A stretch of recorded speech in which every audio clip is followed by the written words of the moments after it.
ጨበርዬ እሷ ተወዛግባ እኛንም እያወዛገበችን ነው ማለት ነው ውዶቼ። እናንተም ደግሞ እያላችሁ ያላችሁት ምሩ ለምንድን ነው ይሄን ያህል ጽዮንንና የናሆም እናት ያመነችው? ስለዚህ ናሆም መመለስ አለበት፣ ሚስቱን መጠበቅ አለበት።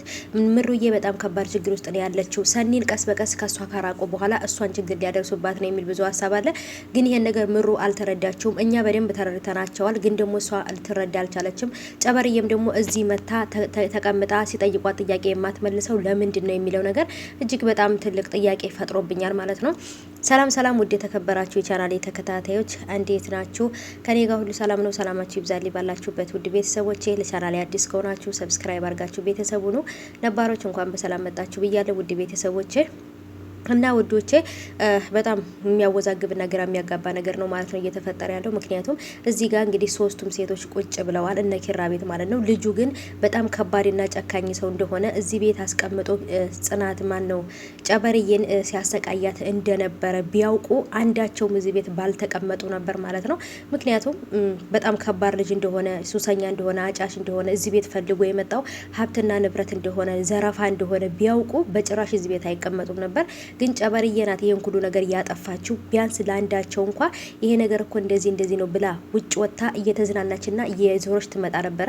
እንደምንም ብላ አንዳቸውን አግኝታ እውነቱን ብትነግራቸው ዛሬ ላይ ሊያግዟት ይችሉ ነበር ብዬ አስባለሁኝ። ይሄን ነገር በማድረጓ ደግሞ ትልቅ መስዋዕት እየከፈለች ያለችውና ከባድ ነገር እየደረሰባት ያለችው እሷ ናት። ከከተማ እስከ ገጠር ድረስ ይሄን ያህል መንገድ ሁሉ ሂዳ ምን ብላ እንትን ያለችው እራሷ ናት። ምክንያቱም እነሱ ናፍቃቸው ሳይሆን ካለችበት ነገር ለመውጣት ብላ ነው። ከመሞቴ በፊት ልዝናና ብዬ ነው ብላታለች ለጽናት። ጽናትን ቤቱን ብቻውን ስለሆነ ብትጠብቂ ጥሩ ነበር፣ ስለመጣሽ ግን ደስ ብሎኛል ብላ አስተናግዳታለች ማለት ነው። ግን ደግሞ ቤት ውስጥ ያለውን ችግር ካልተናገረች አሁንም ቢሆን አብራ ከልጁ ጋር ጥፋተኛ የምትሆነው እሷ ናት። የጽናትም አባት ደግሞ ጭራሽ ኪራና ጽናት ወደ ከተማ ይመለሱ፣ እሳቸው ሰላም አጥተዋል፣ በጽናት የተነሳ በኪራ የተነሳ ችግር ውስጥና ጭንቀት ውስጥ ናቸው ምናምን ብዬ እነሱ ሁለቱ ይመለሱ ብስል ጭራሽ ደግሞ ሂዳ ተጨምራለች የጨበርዬ ማለት ነው። ይሄ ነገር ደግሞ ትንሽ ነገሮችን ከበድ ያደርጋቸዋል። በዛብህ ጋርም እየተጨቃጨቀች ነው። ከመሄዷም ጀምሮ እንግዲህ ከአንድም ሁለት ጊዜ ከበዛብህ ጋር ተጣልታለች ማለት ነው። ምክንያቱም ይሄ ምላሴ አያከርመኝም እንዳለው ሰውዬ ይቺ ምላሷ መቼም ቢሆን አታከርማትም፣ ከሰው ጋር አታኖራትም። ጽዮንም ደግሞ አስተያየቷ ና አነጋገሯ ሁሉ የጥላቻና የበቀል እንደሆነ ያስታውቃል። ለሰኒ የታያት ነገር ለምሩ ለምን እንዳልታያት ነው ግራ ይገባኝ። እንኳን አይደለችም እሷ እኛ ራሱ እንደዚህ እያየን እየገባን ነው። ግን ደግሞ ጭራሽ ምንም ነገር የሚገባት አይደለችም ማለት ነው።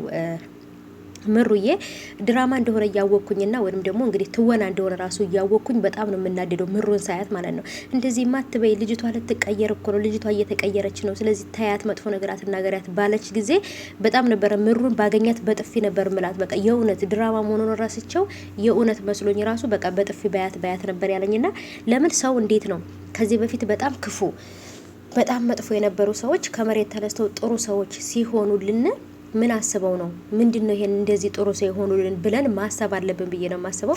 ከመሬት ተነስቶ እኔ በፊት የሚጠላኝ ሰው ሊያኝ የማይፈልግ ሰው በፊት በጣም እንደ ቤተሰቦቹ እንደ አባት እናቱ ገዳይ የሚያኝ ሰው ከመሬት ተነስቶ ደግሞ እኔ ላንቺ ሀሳቢ ነኝ ላንቺ ጥሩ ሰው ነኝ ሲለኝ ልነቃ ይገባል። እና ወዶች ደግሞ ጨበርዬ ዝም ባለች ቁጥርና ምንም ነገር ባልተነፈሰች ምንም ነገር ባልተናገረች ቁጥር ራሷ ላይ አደጋ እያመጣች ነው፣ ራሷ ላይ ችግር እየፈጠረች ነው ማለት ነው።